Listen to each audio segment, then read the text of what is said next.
Hello everyone, welcome back to my channel Math Cafe. I am Sulagna, your maths mentor. I am here to help you with mathematics. So in the last class, we have discussed about continuity, the first chapter of calculus.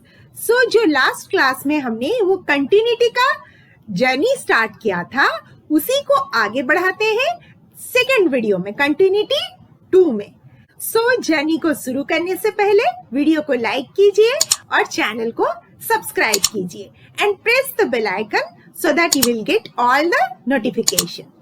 So last video में हमने continuity at A point के बारे में discuss किया था.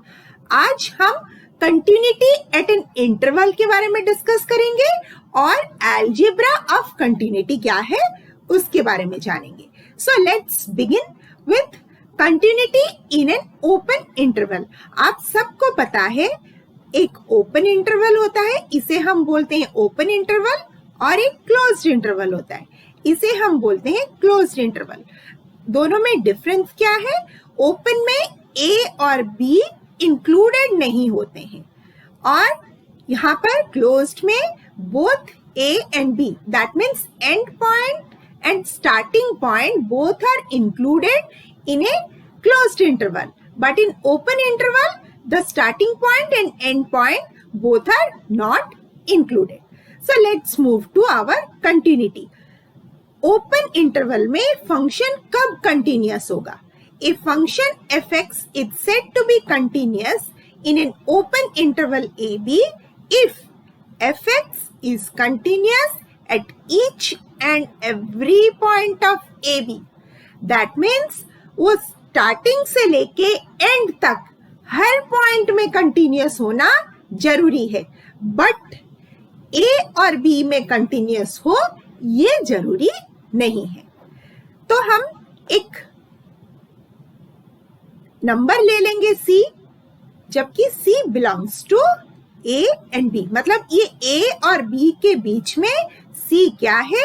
एक real number है. So if f of C is continuous, then we can say fx is continuous at the interval A B. fc अगर continuous हो गया तो हम पूरा इंटरवल में वो कंटिन्यूस होगा ये बोल सकते हैं. तो if will take a graph like this and this is our point A and this is point B. So the graph of the function is like this. So is it continuous और discontinuous? We can see it is smooth from A to B. Just before B it is smooth. So हम क्या बोल सकते हैं? ये continuous from A to B, just beginning of B. तो यहाँ पर ये open interval है, तो open interval है करके B यहाँ पर included नहीं है, तो हम बोल सकते हैं ये यहाँ पर कंटिन्यूस हो गया. लेकिन अगर ये क्लोज्ड इंटरवल होता तो वो कंटिन्यूस नहीं होता. सो अब आगे बढ़ते हैं. Continuity in closed interval. Continuity in closed interval मतलब if function fx is continuous in interval A B. Function है हमारा fx और कहाँ पर कंटिन्यूस होगा? ए बी इंटरवल में. तो फर्स्ट कंडीशन क्या होना चाहिए? फर्स्ट कंडीशन होगा it is continuous in open interval A B. एक क्लोज्ड इंटरवल में कंटिन्यूस होने के लिए उसी के ओपन इंटरवल में फंक्शन को कंटिन्यूस होना सबसे फर्स्ट प्रायोरिटी होगा. देन बचा क्या हमारे पास? एक ए पॉइंट बच गया, एक बी पॉइंट बच गया. तो अगर अभी ए में भी कंटिन्यूस हो और बी में भी कंटिन्यूस हो, उसके साथ साथ वो टोटल इंटरवल में कंटिन्यूस हो, तो क्या हो जाएगा? क्लोज्ड इंटरवल, पूरे क्लोज्ड इंटरवल में वो फंक्शन कंटिन्यूस हो जाएगा. सो स्टार्टिंग पॉइंट क्या है हमारा? A. So limit of F X x tends to a plus equals to अगर fa होगा, दैट मीन्स हम इसको क्या बोलेंगे, it is right continuous at a। तो फर्स्ट पॉइंट का काम हो गया, a इंक्लूड हो गया यहां पर। फिर नेक्स्ट में आओ, limit of x tends to b minus if fx is equal to fb, that means ये हो गया लेफ्ट कंटिन्यूअस एट b। सो पूरा ओपन इंटरवल में कंटिन्यूअस होगा, a में राइट कंटिन्यूअस होगा एंड b में लेफ्ट कंटिन्यूअस होगा। तो जाके वो continuous in closed interval AB हो जाएगा हमारा function fx। fx is continuous in closed interval AB। अगर ये तीनों के तीनों कंडीशन वो यहां पर सेटिस्फाई करता है, तो ये हुआ continuity in intervals. Continuity in points के बारे में हमने पहले से डिस्कस किया था, जो कि प्रीवियस वीडियो में है। अगर आपने वो वीडियो नहीं देखा तो जाके वो वीडियो जरूर देखिए, डिस्क्रिप्शन बॉक्स में उसका लिंक है और ऊपर आई बटन में भी उसका लिंक दिया गया है। So now let's move to the algebra of continuity. मतलब हम अलजेब्रा बोलने से क्या बोलते हैं, ज्यादातर हम एडिशन, सब्ट्रैक्शन, मल्टीप्लिकेशन और डिवीजन के बारे में बोलते हैं। तो अगर दो फंक्शन है fx और gx, दोनों ही कंटिन्यूअस हमने एज्यूम कर लिया है। So what is the condition, the addition subtraction of two continuous functions makes a continuous function. So algebra of continuous function हम उसको बोलते हैं। तो fx प्लस माइनस gx भी क्या हो जाएगा, वो कंटिन्यूअस हो जाएगा अगर fx एंड gx दोनों ही कंटिन्यूअस है। Then next, product of two continuous functions is continuous and ratio is also continuous provided denominator is not equal to 0 at the point where we are checking the continuity. Product मतलब वही example ले लेते हैं, let's fx and gx be two continuous functions. So product मतलब fx into gx क्या हो जाएगा, ये हो जाएगा कंटिन्यूअस। सपोज हम एक पॉइंट ले लेते हैं x is equal to a point. तो रेशियो फंक्शन मतलब क्या है, रेशियो मतलब डिवीजन है। fx डिवाइडेड बाय gx कब कंटिन्यूअस होगा, if gx is not equal to 0 at x is equal to a, या किसी भी पॉइंट में हम वो कंटिन्यूटी चेक कर रहे हैं, उस पॉइंट में वो डिनोमिनेटर, ताकि जो सेकंड फंक्शन है वो 0 नहीं होना चाहिए। वो 0 होने से फंक्शन आपका नॉट डिफाइंड हो जाएगा। तो एडिशन भी कंटिन्यूअस हो गया दो कंटिन्यूअस फंक्शन का, सब्ट्रैक्शन भी कंटिन्यूअस हो गया दो कंटिन्यूअस फंक्शन का, and multiplication and division are also continuous of two continuous functions. So now let's move to the next part. Addition or subtraction of discontinuous with continuous function is always discontinuous. That means if fx is continuous and gx is discontinuous, then fx plus gx and fx minus gx both are discontinuous. एक भी अगर discontinuous हो गया तो ये जो addition और subtraction हो गया वो दोनों डिसकंटिन्यूअस फंक्शन हो जाएंगे। बट क्या हम मल्टीप्लिकेशन में इसको बोल सकते हैं, if fx is continuous and gx is discontinuous at x is equal to a, then the product function hx, that is fx into gx, is not necessarily be discontinuous at x is equal to a. That means वो हो भी सकता है discontinuous, नहीं भी हो सकता है। It may be continuous or discontinuous depending upon the nature of the function. अगर एडिशन और सब्ट्रैक्शन हुआ तो वो जरूर डिसकंटिन्यूअस होगा, लेकिन अगर मल्टीप्लिकेशन हो गया तो जरूरी नहीं कि वो डिसकंटिन्यूअस है. कुछ केसेस में वो कंटिन्यूअस होगा और कुछ केसेस में वो डिसकंटिन्यूअस होगा. वो आगे जाके हम जब बहुत सारा क्वेश्चन सॉल्व करेंगे तब देखेंगे कहां पर वो कंटिन्यूअस हो रहा है और कहां पर डिसकंटिन्यूअस हो रहा है. Then next is composition of two continuous functions is always continuous. Composition, I hope आप लोगों को याद होगा composition क्या है. जब हम यहाँ पर फिर भी और एक बार याद दिला देते हैं, ये दोनों सेट है और ये एक फंक्शन के थ्रू जुड़े हुए हैं. यहाँ पर मान लो ये x है और ये बन गया fx, x का फंक्शन हो गया. अगर हम और एक सेट ले लेते हैं यहाँ पर और ये भी एक फंक्शन से जुड़ा हुआ है, ये क्या है, ये g ऑफ fx है, वो फंक्शन का फंक्शन बन गया. तो ये बन गया कंपोजिशन ऑफ टू फंक्शंस.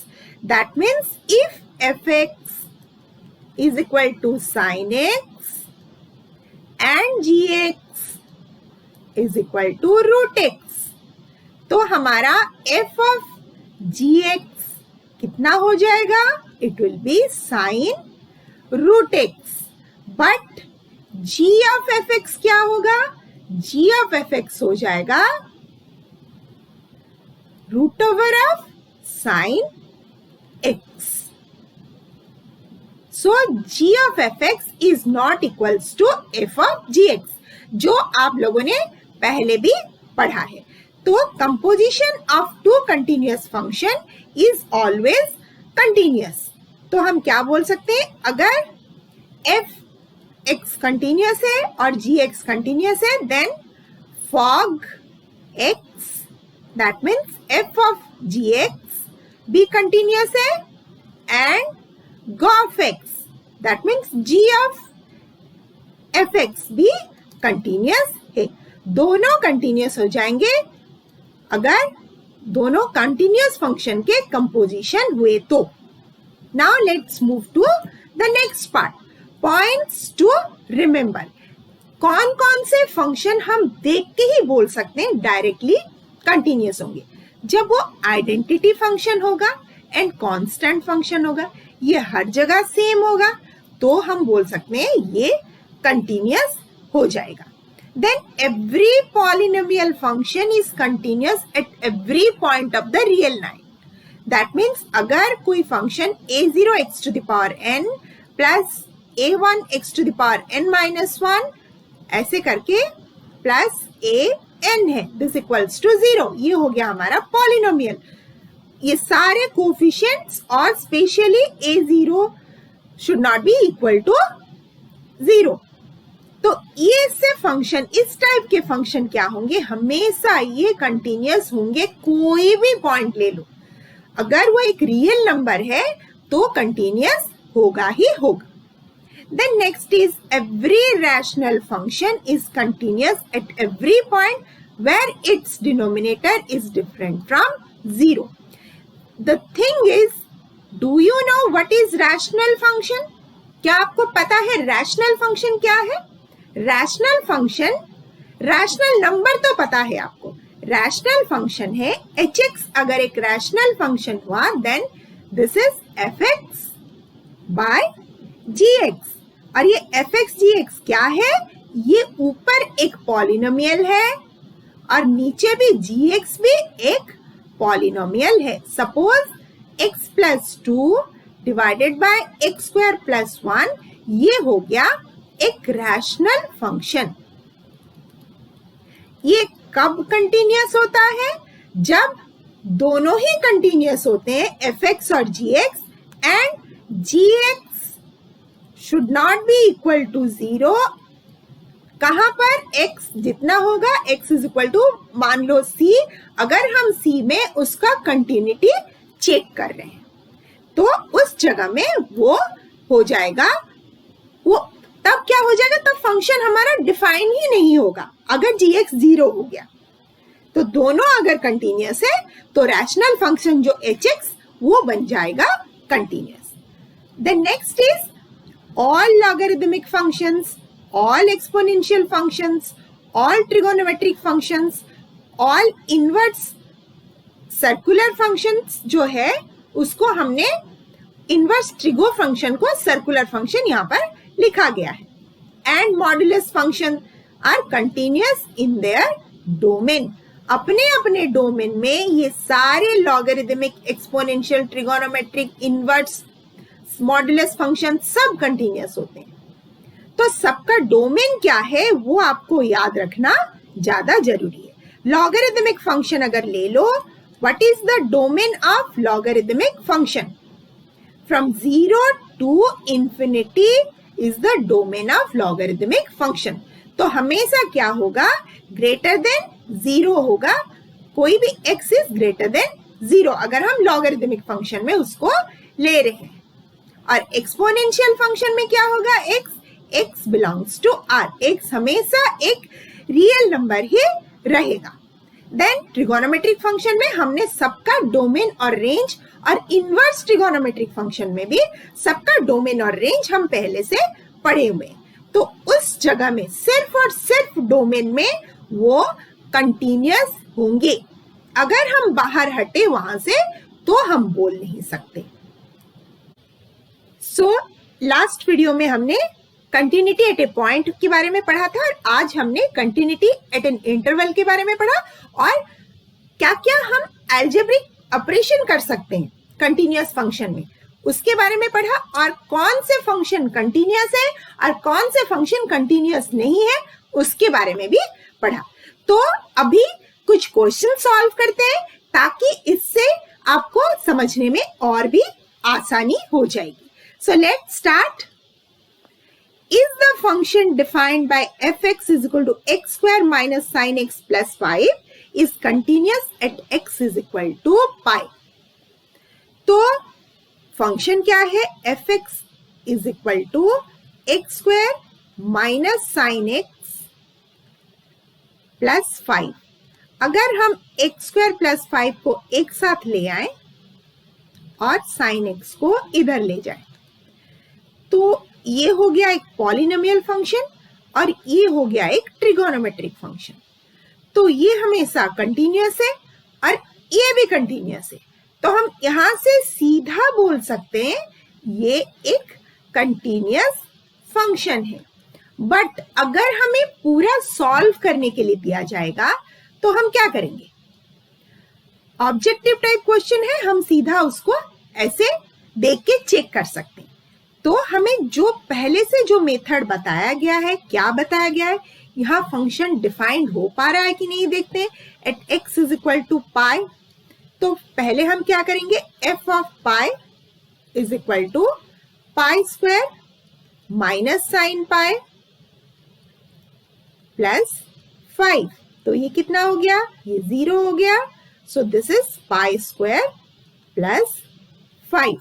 फिर हम क्या निकालेंगे, limit of x tends to pi, f x क्या है अपना, x square minus sine x plus 5। अगर हम यहां पर लेफ्ट हैंड लिमिट ले तो x कितना हो जाएगा, x is equal to pi minus h बन जाएगा।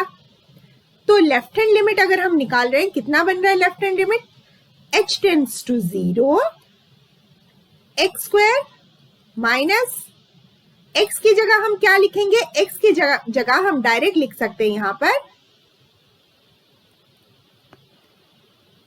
पाई minus h whole square minus sine pi minus h plus 5। तो h 0 है तो ये कितना हो जाएगा, this is again pi square, और ये साइन पाई कितना 0 हो जाएगा, ये प्लस 5। तो this equals to our f of pi. So we can say our function is continuous here. तो इसी तरह हम क्या कर सकते हैं, हम राइट हैंड लिमिट भी लेके जब हम x is equal to pi plus h भी लेंगे तो भी वैल्यू हमारा पाई स्क्वायर प्लस 5 होगा. This equals to, this is LHL equals to f of pi equals to RHL. तो हम बोल सकते हैं हमारा फंक्शन कंटिन्यूअस है अगर fx is equal to x square minus sine x plus 5 at x is equal to pi में. So next question में आगे बढ़ते हैं. Next question, determine if f is defined by fx x square sine 1 by x if x is not equals to 0 and 0 if x is equal to 0 is a continuous function. क्या ये function continuous है? कहां पर है? एक point दिया गया है 0, हम उसमें चेक करके देखते हैं क्या है. सपोज ऑलरेडी फंक्शन हमारा डिफाइन हो चुका है और ये चारों तरफ दिया गया है. x लेस देन 0 भी दिया गया है, x ग्रेटर देन 0 भी दिया गया है और x इक्वल्स टू 0 भी दिया गया है. तो let's take a point C जिसका एक रियल वैल्यू होगा. तो हम C में अगर चूज करेंगे, C में अगर चेक करेंगे फंक्शन कंटिन्यूअस है या फंक्शन कंटिन्यूअस नहीं है, तो डिफरेंट कंडीशंस है यहाँ पर. फर्स्ट कंडीशन क्या लेंगे? When C is not equal to 0, जब अपना C 0 नहीं है. केस 1 ले लो, when C is not equal to 0, तब क्या होगा? C इक्वल्स टू 0 नहीं है तो क्या है? f ऑफ C हम पहले निकालेंगे. f ऑफ C कितना है? C स्क्वायर x के जगह एंड साइन 1 बाय C ले लेंगे. देन नेक्स्ट क्या है? हमें लिमिट निकालना है. किसका? Limit of x tends to C x square sine 1 by x. तो ये कितना हो जाएगा? दिस इज इक्वल टू, ये दोनों फंक्शन है देखो, एक x स्क्वायर है, एक साइन 1 बाय x. तो हम इसको अभी दो हिस्सों में डिवाइड कर देंगे. x tends to C x square and another is limit of x tends to C sine 1 by x. तो अभी इसका वैल्यू कितना हो जाएगा? C स्क्वायर हो गया और ये कितना हो जाएगा? Sine 1 by C. तो हम अब क्या बोल सकते हैं?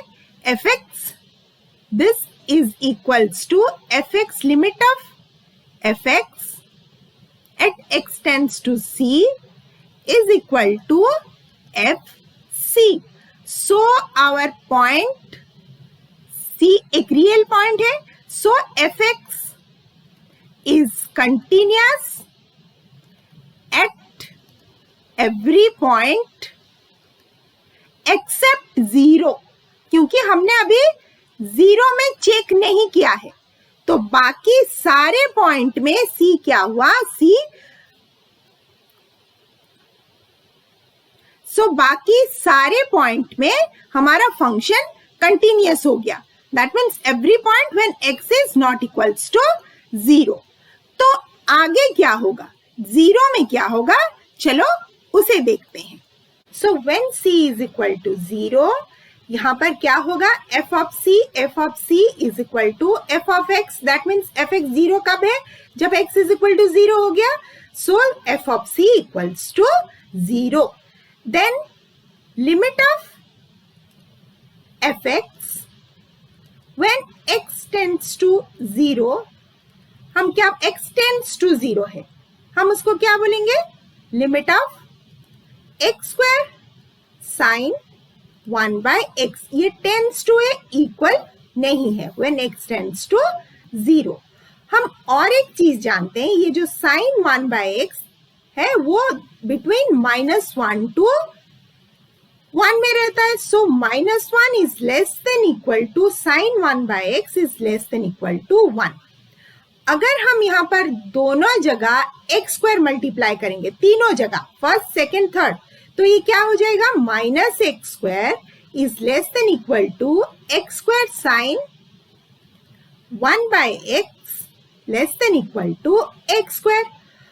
और अगर हम अभी तीनों जगह का लिमिट लेंगे when x tends to 0, so limit of minus x square when x tends to 0 is less than equal to limit of x tends to 0, x square sine 1 by x is less than equal to limit of x tends to 0, x square।